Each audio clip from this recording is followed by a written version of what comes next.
This pre-recorded episode of Leisure World Direct features former Executive Director Jessica Sedgwick, who is no longer with the Golden Rain Foundation. It also features GRF Interim Executive Director Dave Potter, who is introduced by his former title, Executive Manager of Mutual Services. And with that, let's start the episode.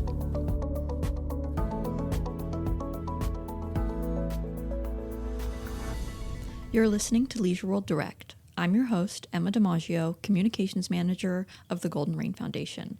I'm here with Executive Director Jessica Sedgwick. Hello. Hello. Today's topic is the GRF Strategic Plan. Can you tell me what a strategic plan is? Absolutely. So basically, a strategic plan is kind of a roadmap for any organization, so in our case for GRF, that's going to kind of define some of its goals, its actions, and any sort of resource allocation that we're going to need in order to kind of achieve our vision. So typically a strategic plan sets out a certain number of years and kind of what your goals and actions and steps you're going to take and how you're going to use your different resources to reach those goals. You have a copy of the strategic plan in front of us, and it looks like a tome. How long did it take you to put this together? It took quite a bit of time. Currently, right now, in its draft version, because as the time that we're recording this, it hasn't been finalized. We're still kind of going through the process, but it's about 225 pages. Took me a couple of months to get to this point. I've been kind of the main person who's been putting this together with a little bit of input from other staff on different projects and utilizing other resources like our reserve study to put together. How far in the future is this roadmap for?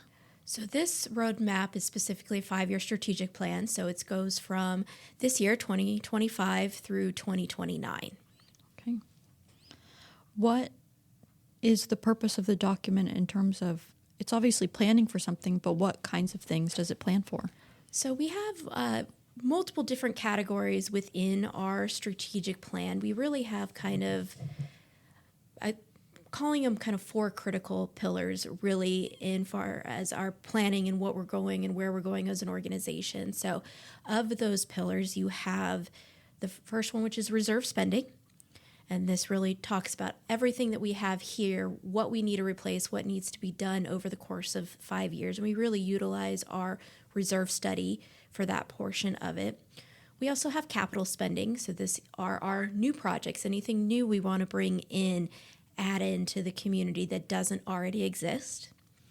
Our other item is our service contracts. We have quite a few service contracts, and we need to make sure we're constantly on top of those. We're looking at those however many years it expires. If we have a 3-year contract, we're looking at it every 3 years and making sure, is this what we need? Do we need to make any adjustments? And then our last pillar is our personnel. How are we handling the personnel in the organization, the staffing? And what are we doing in the market? Are we competitive? Are we attracting the right type of staff? Are we retaining our staff? And so that kind of sums up kind of the 4 pillars that really are laid out in this plan. Once the plan is finalized, who refers to it? Absolutely. So a lot of this is going to be referred to by staff as they're going through and planning, and the committees. So really, it's kind of a tool to use between the staff and the committees to stay on task, stay on topic, know what's coming up in the future so that we can take the correct actions that need to be taken to achieve what we've laid out. How do things operate, or what are the challenges that an organization might have when it doesn't have a strategic plan? So you're really kind of acting in almost you're reacting really to things that come up. You're not being proactive. You're not thinking about things to begin with. You're just solely reacting. And when you're reacting, a lot of times you're having to do it quickly. You're not necessarily thinking everything through, and that's maybe where you're going to run into more issues where you're reacting to something that happened and you're trying to get this project done, and you're not maybe always making the right decision. So then later down the line, you're having to go back and correct it because you were reacting. And it's, you can react the best you want, but if you actually plan in advance to take care of something, you can really thoughtfully sit down, go through it, think of all the permutations, the potential consequences, and hopefully get it right the first time. And you're going to have much more likelihood of a successful project if you plan it out. I'm sure for something like contracts, that would be, a contract 1 month later is coming up for renewal. So 1 month before you start discussing whether or not you should renew. Whereas if you have 6 months ahead of time, you have 6 months to evaluate how they're doing at their job and figure out what needs you have for the future. Absolutely. If you know you have a contract coming up, rather than being surprised going, oh, I forgot about that contract, we need to rush and get it done. But if you have time, you can really sit down and go, okay, well, let's look at the scope of this contract. Does this still make sense? Do we need to make changes? So for instance, with our janitorial contract, we take a look at that and we take a look in enough advance to say, okay, do we need to have as much window washing in? Is monthly too much? Is it not enough? Do we need to make changes within our current scope so that now when we are going out to bid, we have a better scope for really truly what we need to have done here? We may find that we have too much in our scope, which means we're paying more money than maybe we really need to be paying. So it gives us a time to really kind of look back and see, can we cut back a little bit? Are we overspending in this category? Is this GRF's first strategic plan? As far as I know, this would be the first formal strategic plan.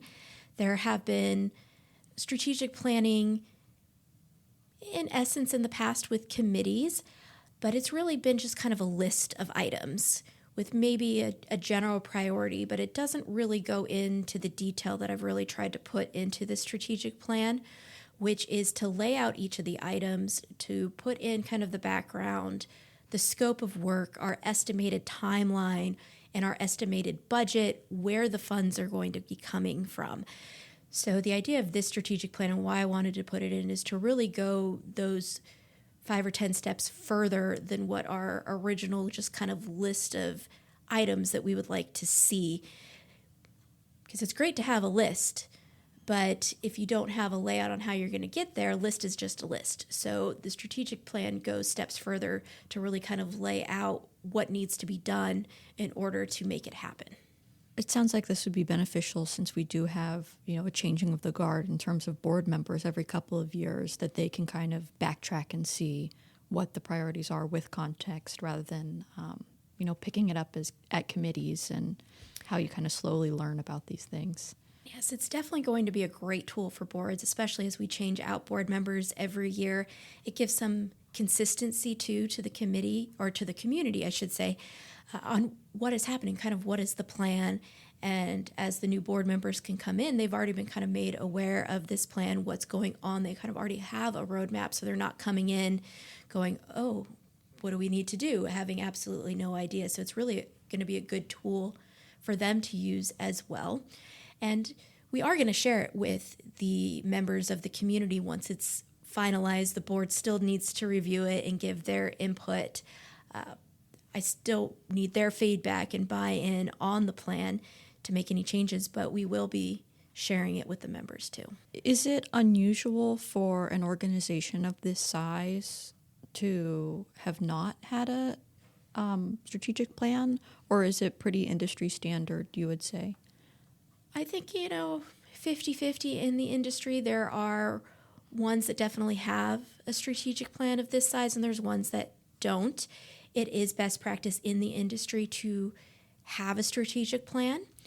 Sometimes it can be difficult to get one started in a community that's never had one before, because just the idea of looking at that blank sheet of paper and going, what do I do? I think even when I'm looking at just starting on a blank sheet of paper, it's like, where do I start?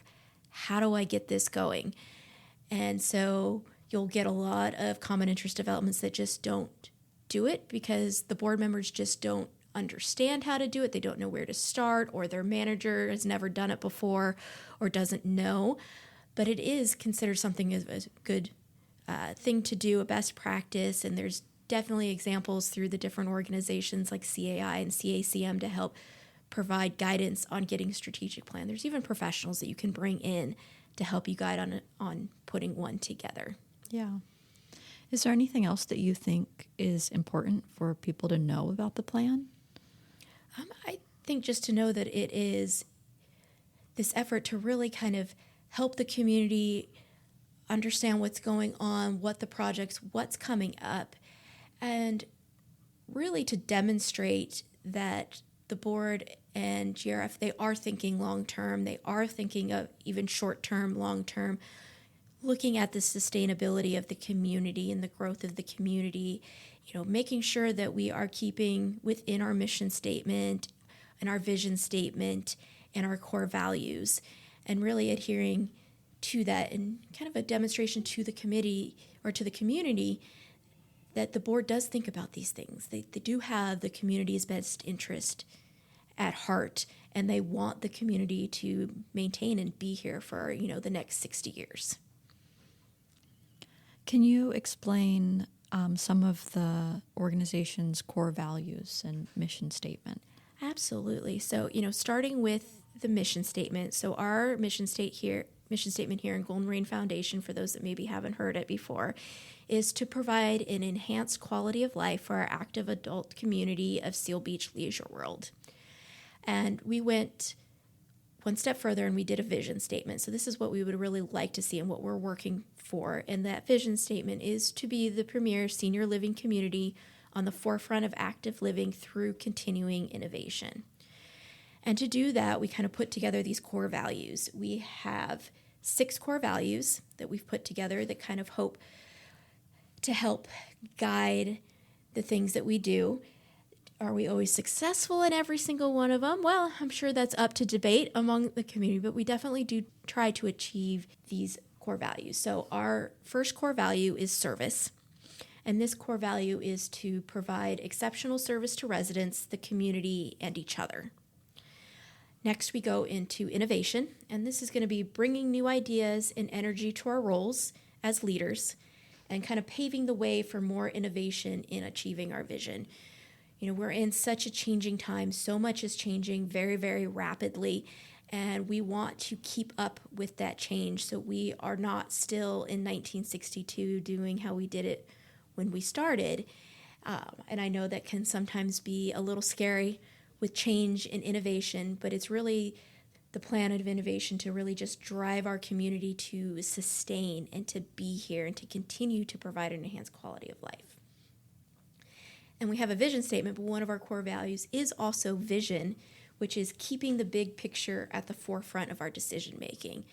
We have a tendency to really look at the small items and really get down into the weeds of a period here, a comma there, when we really need to be looking too at the bigger picture. And is all of our energy focused on this little tiny thing helping the overall big picture? And then integrity, being genuine and honest and putting the community's interests first. I think this one can be a struggle. I think there can be times when the community or a portion of the community doesn't feel like their interests are being put forward, and I think that can be difficult.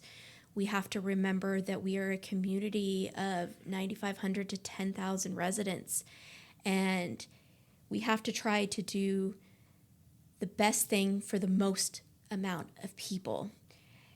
And unfortunately, that means sometimes you do get a vocal minority that doesn't agree with you, that doesn't think you're doing the community's best interest at heart and thinking of that first. But really, in everything we try to do is we do look at it. There are reasons for things that we do that maybe sometimes the community or a portion of the community, I shouldn't do broad strokes here, don't understand why we're doing this. I don't see how it affects me personally. Well, there's a lot of things that go on in the background peripherally that affect other things that will eventually affect you. Yeah, I'm sure that the strategic plan is a good place to see that bigger picture. Exactly. And then our last 2 are respect and humility. So just building relationships based on respect, trust, and effective communication. And then humility, and then just learning and building opportunities to collaboratively listen to others and recognizing our own mistakes. So we really try to incorporate that and use this strategic plan to try to hit on those core values, to try to explain, to be open on our communication and what this is going to need. Why is it important? that we do these things. I think sometimes we fail to talk about the why we're doing stuff and trying to explain why this is a good idea and just say, no, it is a good idea. So I think really with the plan with the strategic is, why are we doing it? What is the rationale behind doing these items? You've been listening to Leisure World Direct.